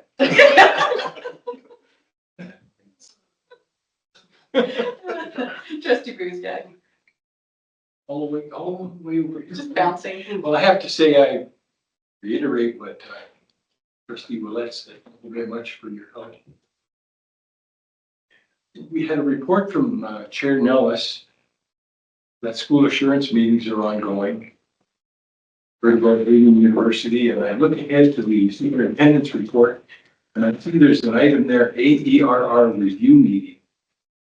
We've been CC'd on at least 2 letters that I can remember from boards to the Minister of Education, in which the boards outline anomalies and little problems in the data collection process that feeds into the annual education result report. So I'm wondering if we're experiencing the same sort of issues here, and I'm looking forward to hearing the superintendent's report in that regard. And if we are, is it necessary for us to write a letter as well? Fair point. Did you want to address that during your report, Superintendent McDonald? Or I don't actually, so my report's included for information. You'll see there's nothing in there. But we have identified at a variety of different occasions over the course of the year through the board's work plan, different issues that we've had. Right, when we had our results retreat in November, we spent a significant amount of time talking about the difference in response rates between our local surveys and the provincial surveys. And we We actually wrote a letter. We asked the board to write a letter with respect to the Minister of Education at the start of the year with respect to the new assessment practices and things like that. So I would say, while I don't have any content included in my report this evening, I have provided, I think, a lot of, or we've talked about at different times in the year, a lot of the trends that you've seen identified in those letters sent by the other boards. Your point, one item, if the board so wished, is kind of an easy way to bring it up to the ministry without, in kind of a quick way, not that we'll get probably a surgical answer, but tomorrow is a Zone 1 meeting. There is representative from the from Alberta Education there. If the board so desires, we could question that representative about when the AER might be coming out and if there's any major Well, changes. we have ours. Yeah, so that's the AERR, Sorry, I suppose I meant. the provincial assurance surveys. We're still waiting on those. Yeah. Sorry, thank you for that clarification. I knew what I was talking about, just not the right name. So yeah, if the board's in agreement, we could ask tomorrow at the Zone 1 meeting. And just one of the challenges when they delay it like that is we schedule our engagements with parents so that they don't coincide or overlap with provincial surveys. And now, we're into February now, this report, their provincial surveys are usually wrapping up at this time. If it's distributed mid-February and it goes till mid-March, we're really close to our own provincial survey, and we run the risk of it impacting our our participation rates.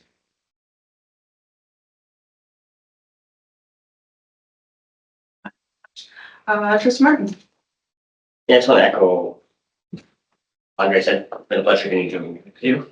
And you'll be missed and you got lots of big shoes to fill. Thank you for all the years up.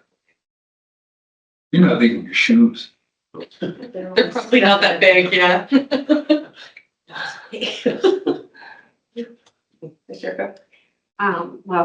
Mrs. Brendan, I've told her already every time I have the chance how much I've appreciated and will sort of miss the great work that she's done. Not only, for me as a trustee, but certainly many years sort of prior to her, to me knowing her and her volunteering and being such a good sport on numerous occasions for volunteer events, etc. So thank you, Mrs. Brendan. It's been a pleasure, honestly. Did you have anything else? So I'm gonna take my Sandy remark off the end of the agenda, and I might as well mention it now that obviously I agree with the sentiments of the board, and I'm sure the boards before us, if they had the chance to spread their thanks for your years of service to the board and the division, and to making us a better place. We truly appreciate you, Sandy, and you will be missed.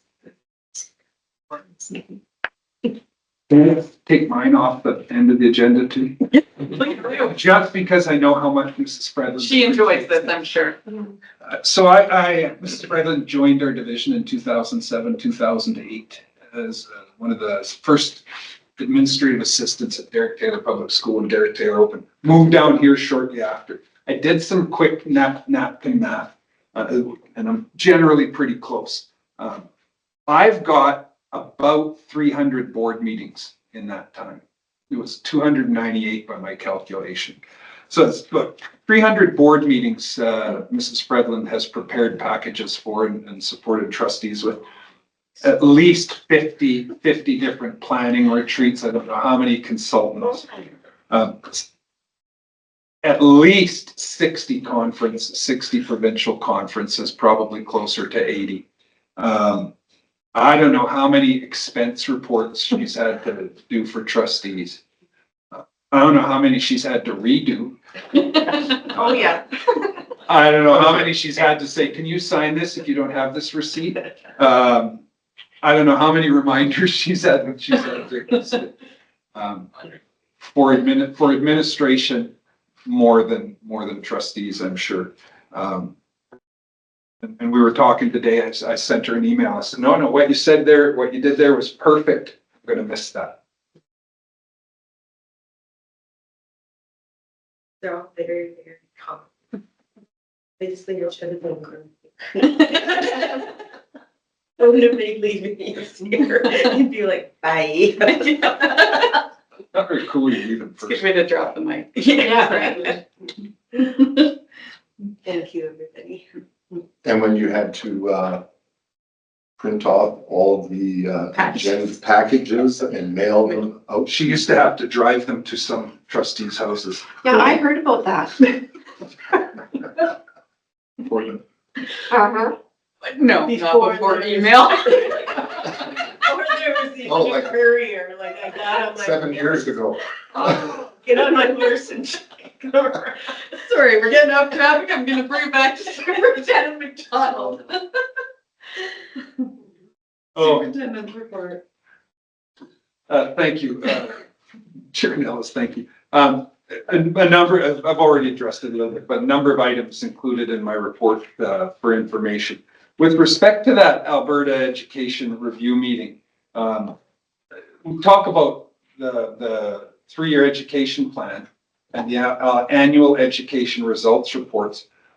Those are products that administration puts together, but those are board documents. Those are approved through board motion. And so that's your education plan. Those are your results reports. And I included in there the content of those meetings and to provide that assurance that when we receive, after following a meeting with our field services manager from Alberta Education, when we receive satisfactory kind of review of the annual education results report, we dig into it and we answer all the questions. And I think I made reference to 14 questions provided by our field services manager for us to weigh into. It should provide, it's intended to provide the board a great deal of confidence in our reporting of the work that you're authorizing in our school division. Included a little bit of an update on Employee Appreciation Week, which is coming up in the division. As you know, from your last year as trustees, changing focus last year, receiving really positive feedback from our liaison groups. And reported to that a little bit, culminating in our division wellness day, which is functioning the same way, but we've taken out the keynote speaker to give a little more time for our employees to assemble and mingle with colleagues from other schools, have a little bit more time before they go out and participate in their activities for the day. Across our community, we are very grateful to the very many businesses, individuals, and organizations that have volunteered to help lead these excellent sessions that have been organized by our coordinator, division wellness coordinator, Carla McLeod, and our human resources team.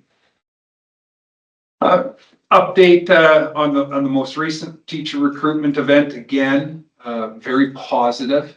And this is an interesting trend, and I think we mentioned it last time, and I'll maybe have James add a little context to it, but the trend is we've heard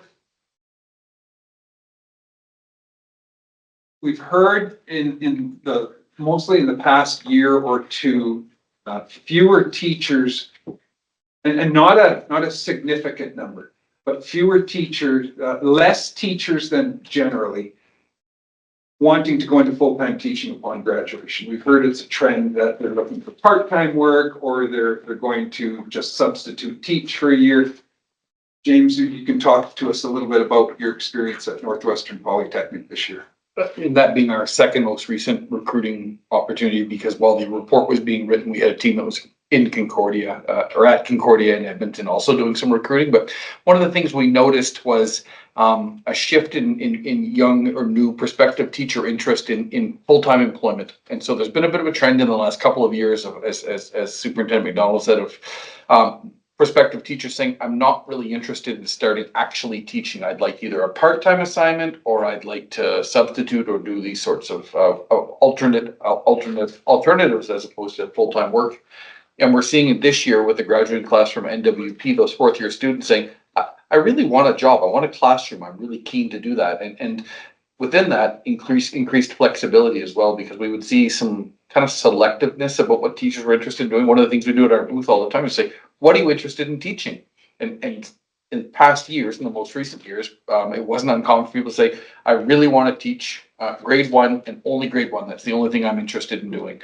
And that's really limited. We try to talk to students about broadening their thinking a little bit. And this year, we didn't run into very much of that. We heard lots of, I want to be a primary teacher, but I'm open to secondary, Division 2 and that sort of thing. So just a shift in thinking about full-time employment and openness to trying new things and grade, or working potentially in grades that are outside of their preferred areas. So that's encouraging. Don't ask why. That's why. I said that as you're putting your hand up. I don't know if it's work the college, NWP, the Polytechnic does around helping students think differently about the opportunities that are in front of them. Or there's just an interest in students going and having the opportunity. If we pair that thinking with something that we experienced in the recruitment in the larger metro areas, there's an interest in people getting jobs, being able to set down roots, being able to buy a home and do those sorts of things. That's shifting in the last little bit. And it might be part of that thing. I want to begin work. I want to start my career and be on the journey a little bit earlier. So It might be related to their practicum experiences in our schools. could be as well. Yeah. So So thank you. encouraging. Yeah, very encouraging. Thank you for that. The update on Concordia is in your next word package. Spoiler. So we have people like That one went Concordia. well too. Update on a couple of election related topics. The Alberta School Business Officials Association hosted a webinar. The executive director of the ASBO hosted a webinar the other day. So there's been an election. Now what? Just for secretary treasurers who by and large are tasked with being the returning officers in their boards, in their divisions, talking about the organizational meetings and the different legislative pieces and those sorts of things. It was an exceptionally well done webinar. And then I think it was the very next day that Associate Superintendent Oladelli, Deputy Superintendent Robinson and I met with the elections planning team for the chief returning officer and key leaders in that process for the city, and just kind of reviewed. Important to note, there is an increase of, I'm just going to find my notes here. They're going from 8 sites to 16 sites this year. So when Polling stations? Yeah, polling stations. When our board met with mayor and council, we heard that they were having trouble pinpointing down what the estimate cost will be this year. And that is because of the significantly increased scope of work that is required to conduct elections under the new Local Authorities Election Act. Moving from 8 to 16 sites, they require about 8 to 12 polling staff per location, per shift, probably needing to do 2 shifts. They're 8 a.m. to 8 p.m. Have not hand counted an election in 20 years in the city of Grand Prairie. So as they're building their work plan, they're making some assumptions and they're doing quite a fantastic job checking their assumptions. And I think this is the 3rd election I've been involved with since I've been in either the deputy or the superintendent role. I believe this is the first time we've ever met with the city to kind of go through processes. So I share that just to inspire confidence in the process. There's some unknowns still, obviously. But Associate Superintendent Oladelli is our point person working with our schools. He's done all of the maps. They will be touring the schools together very shortly, working on signing. What we're hoping for is that everybody in the community who wants to vote is going to vote during those 6 days prior to the voting day and minimize the impact on the 7 schools that will be serving as polling stations. I think one of the things Superintendent Donald, their rough math was when you double the sites and you double the staff, you double the cost. And so they don't have an exact number, but that was kind of how they were presenting it, which makes sense. And we will be needing to support some of their communication as well. There's some other changes that are required. And, you know, anyone who wishes to vote needs to make sure they're up. If their information is in the updated voter registration list and those sorts of things. So we said that we would help with some of that communication home as well. Any questions for the superintendent report? Yeah. Jonathan? It's not specifically about anything that's on the report here. I wasn't sure where to bring it up. But I was curious, there was a motion at the last board meeting to get a letter written to the minister about the impact of unfunded expenses from the employee associations for your agreement. Yeah. I don't remember seeing that in my email. Did that get written? It has not yet, no. Oh, okay. We've had some, you know, a number of things come up since then. Still on the agenda. Any other questions about that report? And then a couple of items for action. One is the Alberta School Boards Association Friends of Education Award. That is on the Committee of the Whole agenda for March 11th. I've included some information in my report about the intent, straight from the ASBA website, about the intent of the award, characteristics of who makes a quality friend of education. In the report, the list of the last several Friends of Education who have been nominated by the Grand Prairie Public School Division. I'll be talking about this with our administrators tomorrow, asking them the same question I'm asking you right now. Please give some thought to, you've interacted with your school councils.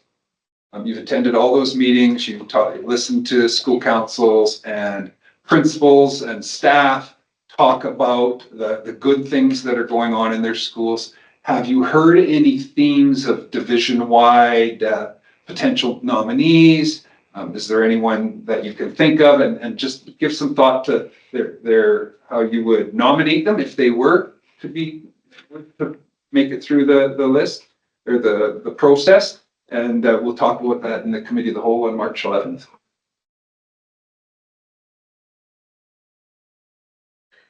Speaking of that Committee of the Whole, that's when we wanted to change the time. And that's the last item. So I put in there, we've got kind of a busy spring agenda this year. We've got two items that came from, were added to the trustee work plan earlier in the year, where we're looking at trustee compensation. And two members of the public members from the board's audit committee have been working with Associate Superintendent Oladelli, and they've just kind of wrapped up that work and we're ready to discuss it.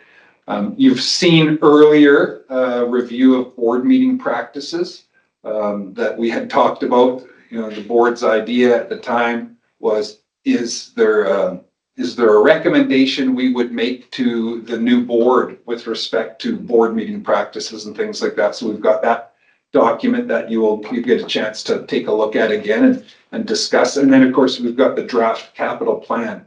And there's a little bit more meat in the capital plan this year than in the past couple of years. So we're looking for a little bit more time.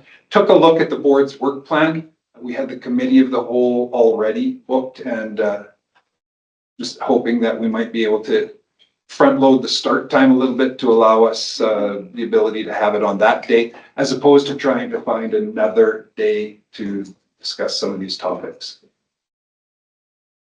Is anyone not able to make it if we start that meeting at 3:30? I'm up in there. I'll find out tomorrow. Oh, okay. And we can, if it's a Zoom, if it's virtual, We'd make it work. we can facilitate that as well. Well, it sounds like the 11th. Not seeing anyone say no. Make it for a longer evening, but I do appreciate your flexibility in that regard. Let's get through it. 3:30 start. 3:30 start then. Maybe Mrs. Fredland, if she's finding time to Update our calendar. update our For calendar. the last time, maybe? 3:30 PM. Yeah. Okay. Good point. Yeah, 3:30 AM. Those are rough meetings. It's a tough time to start. And that concludes my report. That's your report. Well, then we'll move right over to Associate Superintendent of Business Services, Mr. O'Dell. Right, yeah, thank you. So I just have three items tonight. Just three, yes. The first one, two of them are just for information, and then one of them requiring a motion from the board tonight. So the first one is a proposed fee increase to the academy fees. So just working with Director Portherian, just on how the fees have been doing over the last couple of years and how we've just seen that it's not necessarily it's had a deficit over the last couple of years and it's supposed to be self-funded, meaning it's going to be zero, right? The revenues that we bring in should equal the expenses. So we're just looking to just do a slight increase to those fees for next year, just so that we can have we don't keep supporting those options from general operations. So once that's done, obviously before it goes live, we're going to inform all the parents of the proposed fees, just so they're aware before registration opens in a couple of weeks. So I know typically any fee increase would normally come to the board, I believe in March or April, but just given the timeline of when registration will start in a couple of weeks, so we're just bringing this time around just so we can get that process going and also inform the parents that will be impacted by the increase. Any questions on the increases to the academy? I don't have a question per se, but one of my schools is Alexander Forbes Academy, and they talked to a pretty good group of parents about these fees, and everyone thought they were reasonable when they talked about how much the fees had gone up, and they had a little bit more data than is in our report about the increased cost to the program itself, and so everyone at the table was supportive. However, no one at the table had a kid in the academy. They three who will next year and didn't change their mind, but so I guess I kind of have a question then. I don't think you've reached out ahead of time to families who are there, so we didn't reach out ahead of time. Do we anticipate any enrollment change because of raising the fees slightly? I think the summary of the conversations that Director Terrian has had with school administrators mirrors your experience at Alexander Forbes. We don't have any glaring flags associated with it. That being said, we also did not engage in any consultation. What do you think of this? Because this is one of those situations where we're required to, it's in board policy that our programs be self-sustaining. So it's our intent is as soon as should the board adopt the motion proposed by Associate Superintendent Oladelli, we'll communicate to parents and then we'll if there's feedback that comes from there, then we'll respond if we are able to.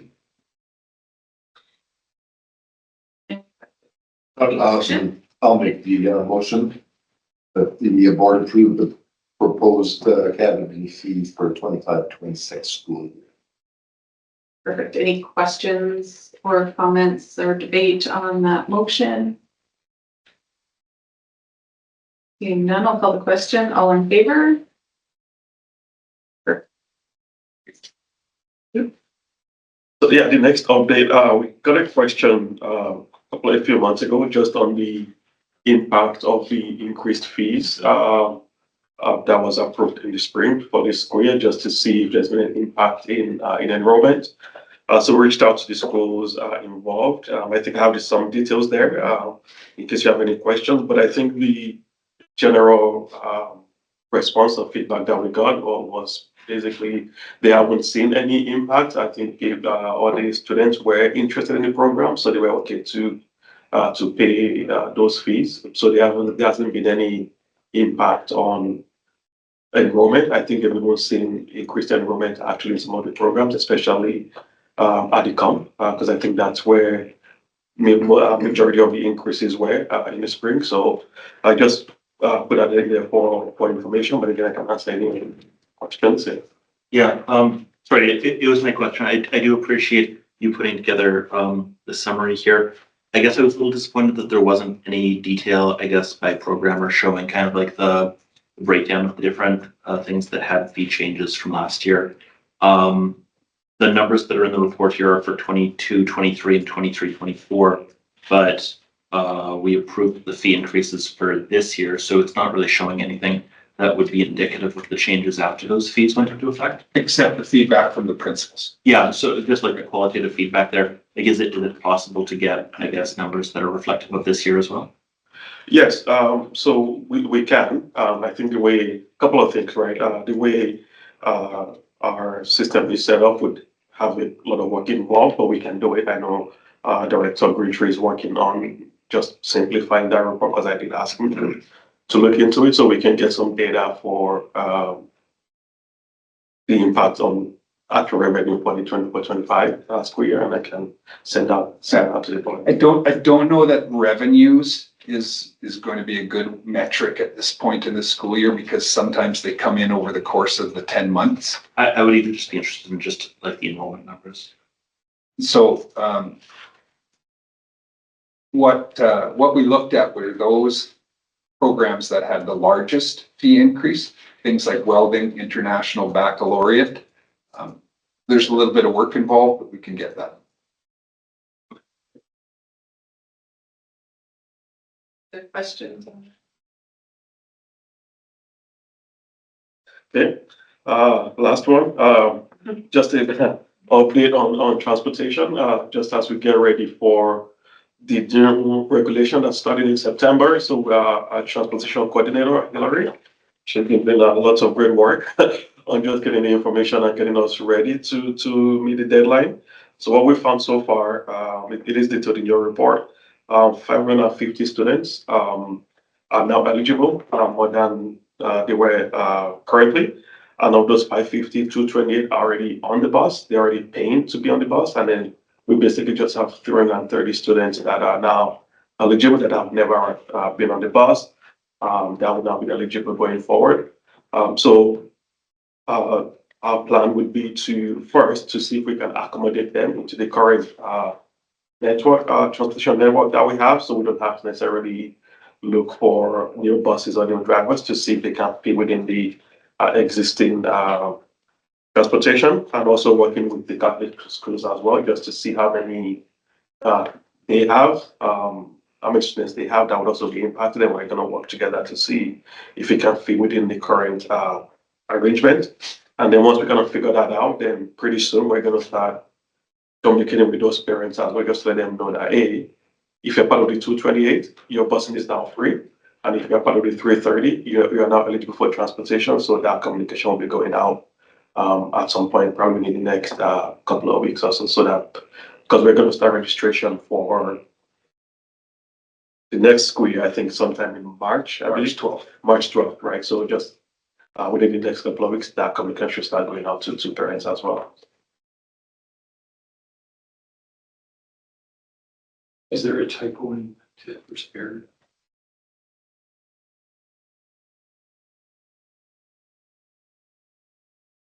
Typo.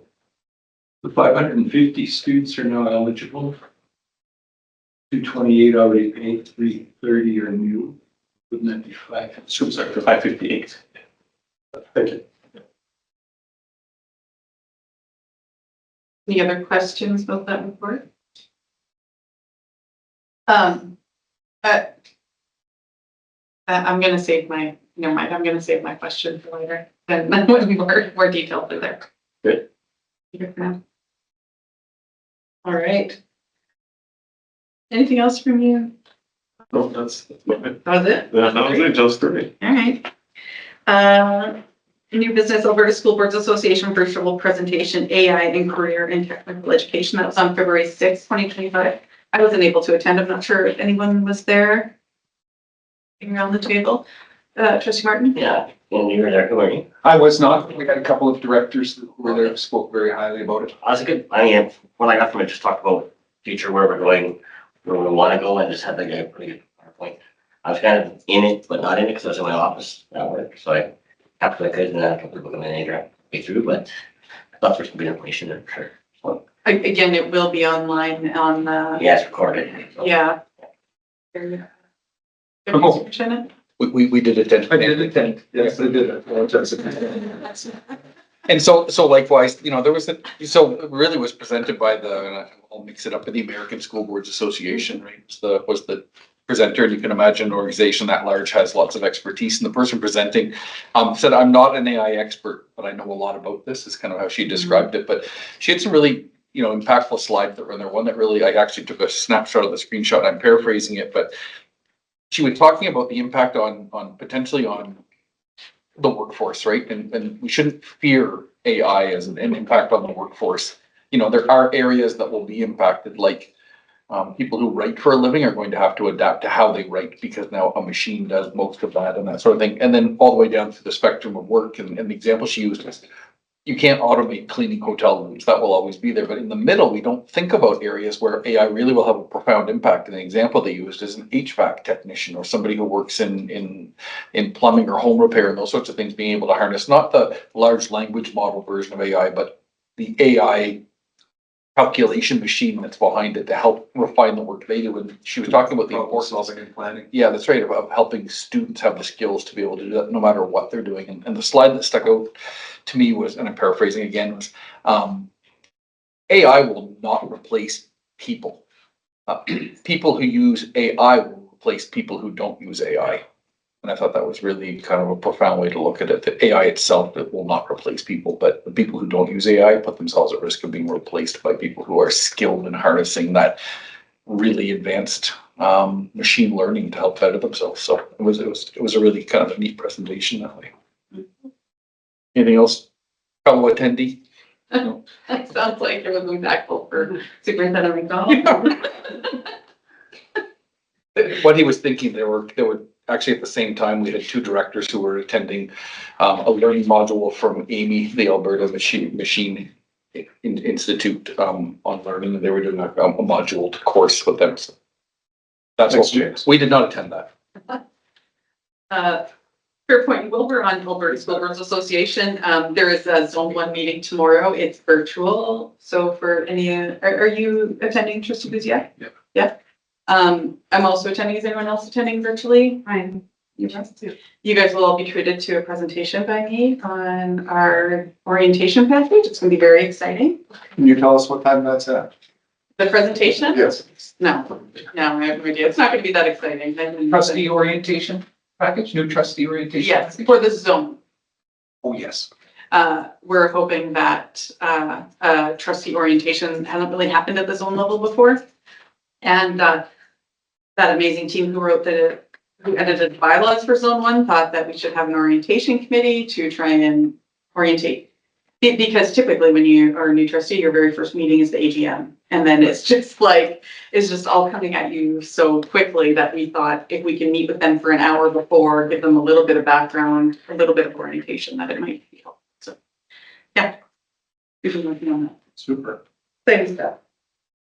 Upcoming dates and events, the work plan is in there. If there's any questions. We have some school assurance meetings coming up and, question. Sorry. I didn't look.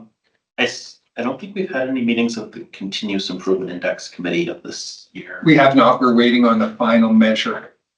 We've talked about it, right? And we talked about it earlier at the results retreat. Yeah. Some of the changes we're making. We're waiting on the final assessment. We're going to use the kindergarten assessment that takes place in January. We needed those results to see if it will work or not. Do you have any idea when those results will be? The January results, I think, were concluded 28th, 29th, like those last couple of days in January. We haven't had a chance to process them. Okay. Do we want to put something on the schedule, I guess, for the Continuous Improvement Index? I'm not confident of being able to do that tonight, but we will be having one as soon as we can. And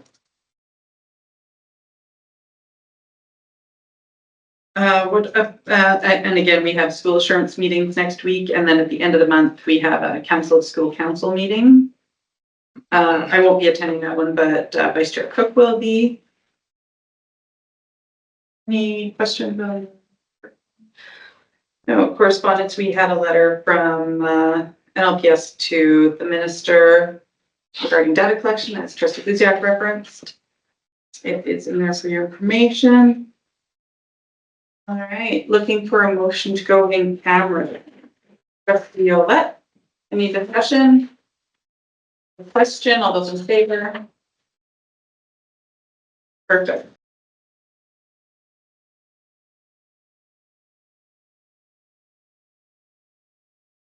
For a motion to come out of camera, trustee Martin, any discussion? All those in favor? That motion is carried. There was no actions arising from in camera. I don't believe there were any actions arising from the presentation, but I'm looking around the board table to see if anyone had anything they wanted to. Not seeing anything. Then we will call this meeting adjourned at 8:35 PM.